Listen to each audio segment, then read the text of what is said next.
Welcome to the CCFR Radio Podcast, your source for news, updates, and stories from the CCFR. Hey everybody, welcome to episode 27 of the CCFR Radio Podcast. I'm your host, Rod Giltaka. Thanks for joining me. Today on the podcast, it's going to be a relatively short one. I'm not going to have any guests or anything. The reason for that is I'm having a bit of a hard time keeping up with all the podcasts, making them as entertaining, hopefully as entertaining, as they used to be, because I've got a series of projects that I'm trying to get done before the end of the year. Now, speaking of those projects, I'm going to tell you all about them. There's some really big, cool things happening at the CCFR, and I'm going to rattle this stuff off as quickly as I can, but that's what the podcast is going to look like. Just a flat-out update, and then I'm going to end it. So let's get started. The first update I want to tell you about is the CCFR has an official magazine now. It's called High Capacity Magazine, legal in Canada. That's the only high capacity magazine legal in Canada, I guess is the play on words there. I didn't name it, but clever nonetheless. So High Capacity Magazine, you can find that on highcapacitymagazine.ca. So when I say it's the official magazine of the CCFR, what I mean is we're a major sponsor of the magazine. It'll say on the front cover of the magazine, the official magazine of the CCFR. We will have 2 pages of content per issue. We'll also have 2 more full pages of either content, announcements, or advertisements. So we'll play a major role inside the covers of the magazine itself. And if you are interested in getting it, you can go to highcapacitymagazine.ca or, you know what, I'm going to tell you the deal first. If you go there, you can buy a t-shirt for $20, a High Capacity Magazine t-shirt, and you'll get the subscription for free. So there's going to be 4 issues coming this year. So it's released quarterly. And basically, so $20 for the t-shirt with the free subscription. That's going to come straight to your home. It's going to be mailed to you directly. Or you can get the special CCFR deal, which is if you renew your membership or you buy a new membership for the CCFR, you can get the 1-year subscription for $8. So if you want to go that route, just go to firearmrights.ca, hit membership, go to the individual membership or whatever you're after, and you'll see an opt-in for the magazine for $8. You'll have to put your information in there, your mailing address and stuff, and the magazine will be on its way. So pretty cool. Next thing I'm going to talk about is a new clothing line. We are desperately trying to get this out before Christmas. Even leaving a little bit of time in case you want to buy the people that you care about a piece of CCFR clothing for Christmas. That's the goal. It's been a lot of work. But basically, we're going to have a whole new line of t-shirts, quite a few different ones. We're going to have hoodies, and we're also going to have patches. All those things should be available before Christmas, and they're going to feature the new CCFR logo. Now, I'm going to say a couple things about the logo real quick. If you haven't seen it, it's pretty awesome. It's derived from the Canada Downrange logo. And if you've bought one of our calendars, the CCFR Gunny Girl calendar, you'll see the new logo on the cover. So what is that logo for? So this is sort of a new branding exercise that we're going through. We're still going to have a lot of our material will have the older logo on there. It'll be referred to as the CCFR Classic logo because the new logo has a rifle on it. And what rifle do you think is on it? It's an AR-15 because it's no different than any other rifle. So and not everybody will want to wear a rifle on their clothing, so the old stuff will still be available, and we will still be using the classic CCFR logo, but the new one's a little bit more fun, and it's also part of the new clothing line.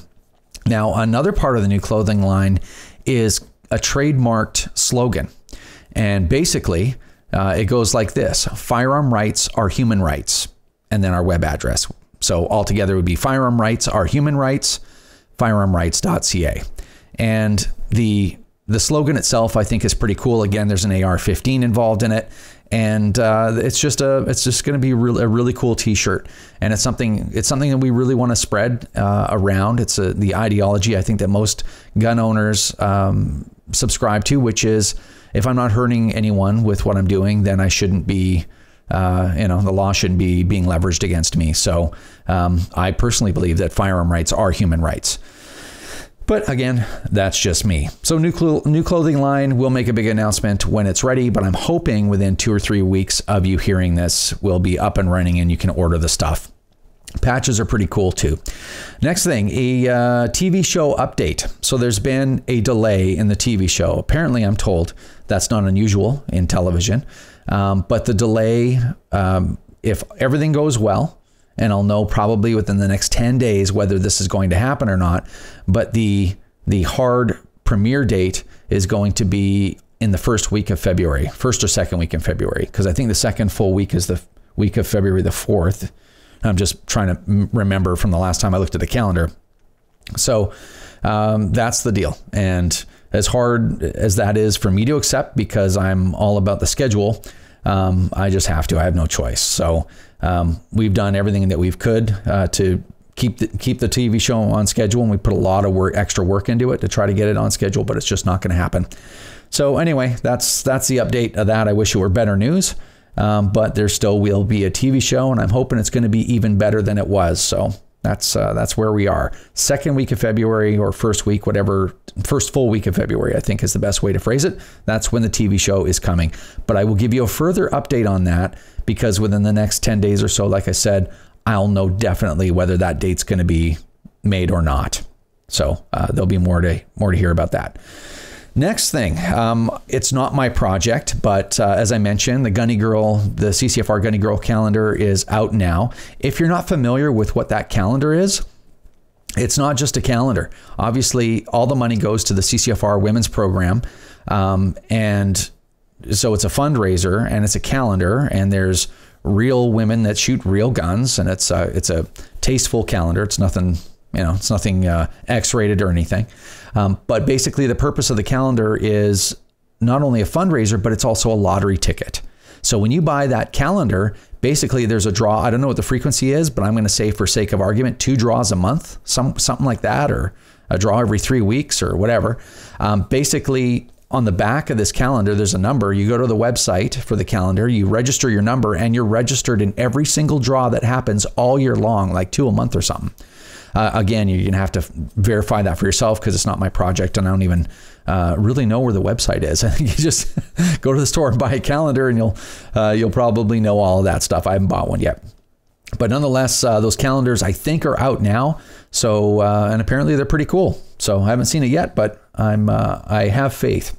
Next thing I want to tell you about is the CCFR is commissioning a national poll. So, I don't want to get too into the detail, but basically, when it comes to polling, we have anti-gun people have done a fair bit of polling. We have political parties doing polling. We have other nonprofits doing polling about guns. Not a whole lot of stuff has been done as far as polling is concerned, but some stuff has. Now, a gun group, as far as we're aware, has never commissioned a national poll, ever. Now, there's a couple of reasons why we want to do this. Number one is that polls, that data lives on forever. And the problem is we don't have our own data. We are relying on polls that have been engineered and the questions formulated, usually for anti-gun folks. And that's supposed to represent public mood. And that's not very good for us, because these polls tend to be biased by the way that they're written. So we're writing our own poll. We're financing it ourselves. Well, ourselves. And when I say ourselves, I just want to go out of my way to make sure that you guys understand. It's the members of the CCFR that are paying for this, right? It's concerned gun owners that all put money in to pay for this stuff. So I can't think of anything more altruistic, for one. For two, there is no big, well-financed corporate gun lobby in Canada. Like, individual people that own guns have given us money, and that's where the revenue comes from to do things like do a national poll. It's not taxpayer money either. So anyway, I don't mean to sound sour about that, but it's like, you can see how grassroots this whole thing is. So anyway, we want to have our own data points is what we want to do. We want to have a poll where we're asking the questions and trying to get accurate information back. That data will outlive all of us. So after I'm long gone from the CCFR, after the board of directors that are currently here are long gone, and the next board is there, and the next CEO or president is there, they're going to have this to refer back to and say, hey, back in 2018, I should say, we conducted this poll and blah, blah, blah, and this is what we found. And the other thing is the media, they do enjoy polling. They like that stuff. So we will actually have something else for the media to refer to, because no one else is ever provided that. So that's something that we want to do with the CCFR.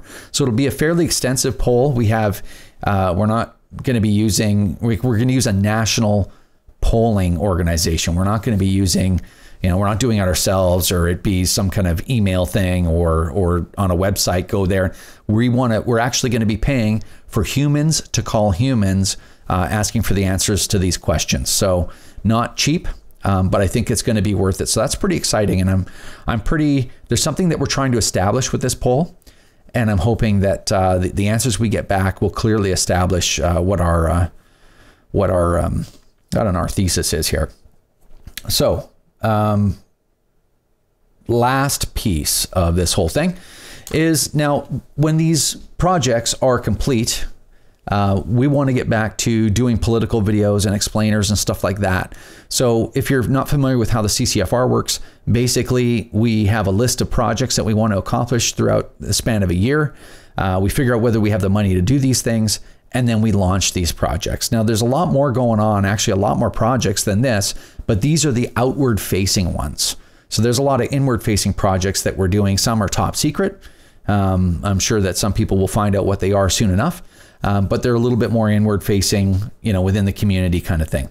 But as far as our public relations work is concerned, we want to get back to doing some of those other things. I'd like to commission another group of explainer videos as well. And those political videos were quite popular and really, really got out there, and a lot of people saw them. So, and of course some memes and stuff like that. So that stuff really made a difference, especially during the evolution of Bill C-71. So that's what we'll be doing early next year, meaning as in January or February. All right. One more thing. Oh yeah. I'd like to also remind you that I was in Ottawa a few weeks back, and Tracy Wilson and I did a press conference. And if you haven't been to our YouTube channel, if you just go to YouTube and type in CCFR channel, you'll find our YouTube channel. Go there, subscribe, check that out. There's a video of our most recent press conference. And what we did was we brought our own cameras in there, because the only camera that's there is the one for CPAC, and it's horrible. And the only other time I think you get better quality is if CPAC send people there. I'm not even sure how that works. Or they'll get a feed from the major networks if the major networks choose to show up. This time, the first press release or press conference that we did was quite good, and there's quite a few people there, and there's lots of questions. It was a lot of fun. This latest one, we unfortunately we have to schedule things, and the government decided to do their big press conference with a handful of ministers on marijuana, so on legalization. And so unfortunately we got overshadowed by pot. I don't know if that's the first time anybody got overshadowed by pot, but this that happened to us. So we didn't actually have too many people, but we did have two of the mainstream news folks there with cameras. So it was okay. But you win some, you lose some, and we will be doing the next time that we get word of something big that happens in the world of firearms, we will be in Ottawa to do another one and make sure that our message is heard. And one of the ways that we make our message heard is we do press conferences, and they don't cost anything. They take a little bit to set up and whatnot, but it's a really important thing that gun owners are out front. We're not going away. We're telling the government that, we're telling the media that. And so I think that they're actually quite useful. Like I said, sometimes you get a good attendance, sometimes you don't. Anyway, check out that video. And again, if you are listening to the podcast, really appreciate it. Make sure you share it with people and get them involved so they can hear about all the different stuff that the CCFR is up to. I've said it before, but I'll say it one more time. The CCFR is an organization that does stuff. We are always doing things and producing things and pushing forward. We're not sitting back and just waiting for things to happen to react to. It's just not the way we are. So I think this update really illustrates that. So really proud of all the things that we've accomplished. Again, if you're not sure what we're doing, go to firearmrights.ca. Click on Why Join. It's a button. You just look down the page a little bit, and it's on the right-hand side with some other buttons. Click on Why Join, and usually there's an updated list of everything we've accomplished. The CCFR just recently turned 3 years old. 3 years already. Isn't that something? I feel like it's more though. But in 3 years, you can see what we've accomplished, and it's a huge list of stuff. It really is. And a lot of it just hasn't been done on behalf of gun owners before. So anyway, we couldn't do any of this stuff without you. So keep up the support. We really appreciate it. If you want to become part of the CCFR Insiders group, go to Patreon and donate $20 or more a month. One thing I will caution you, it's $20 US on Patreon. So maybe make it whatever, $17.50 Canadian if you're on a hard ceiling of $20 Canadian. So we've just discovered that ourselves. So anyway, if you do that, you'll get into the Insiders group, which is a private Facebook group. And usually if I do updates and stuff, I'll go there first, and you will find out first before anyone else, what's going on at the CCFR. And you'll also have access to be in this small group to ask me questions directly when I do these Facebook Lives in the group. So thank you very much for everybody that's in there. If you're interested, go to Patreon, donate $20 or more a month, and you will automatically be added to that group, and you'll be a CCFR Insider. Other than that, thanks again, everyone, for your support. If you're not a member, become a member. We'd really appreciate it. And take care, and we will see you in a couple of weeks. This is another episode of the CCFR Radio Podcast. Remember, if you don't stand up for your own ability to own and use firearms, who will? Join the CCFR or donate right now at www.firearmrights.ca.